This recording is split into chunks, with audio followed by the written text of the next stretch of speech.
ఈరోజు 35వ డివిజన్ ఉన్నటువంటి ప్రధానమైన కాలువలో ఈరోజు చెత్త విపరీతంగా పేరుకుపోయినది.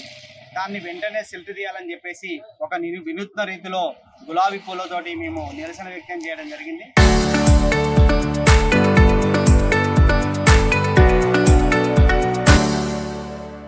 దీనికి ప్రధానమైన ఉద్దేశం, ఇప్పటికే అనేక పత్రికల్లో 35వ డివిజన్లో ఉన్నటువంటి కంపు కాలువలలో కంపు ముప్పు చెత్త చేరి ఉందని చెప్పేసి ఇప్పటికే అనేక దఫాలుగా వచ్చింది.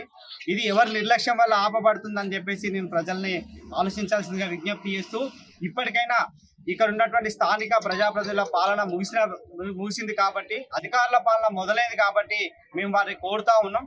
వెంటనే 35వ డివిజన్ ఉన్నటువంటి ప్రధానమైనటువంటి కాలువలో ఉన్నటువంటి చెత్తను తీసి కంపును బయట వేయకపోతే వెంటనే వచ్చేటువంటి వర్షాకాలంలో ఇది ముంపు గురవుతుంది. ఇప్పటికే శివనగర్ అంటే మోరీల వాసన కంపుతోట ఉంది.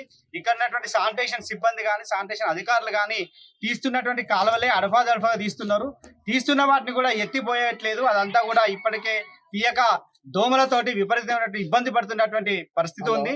ఈ రోజు ప్రత్యేక అధికారిగా నియమించబడ్డటువంటి కమిషనర్ గారు ఉన్నారు. మీకు విజ్ఞప్తి చేస్తా ఉన్నాం, వెంటనే 35వ డివిజన్ ఉన్నటువంటి సిల్ట్ను తీయాలి.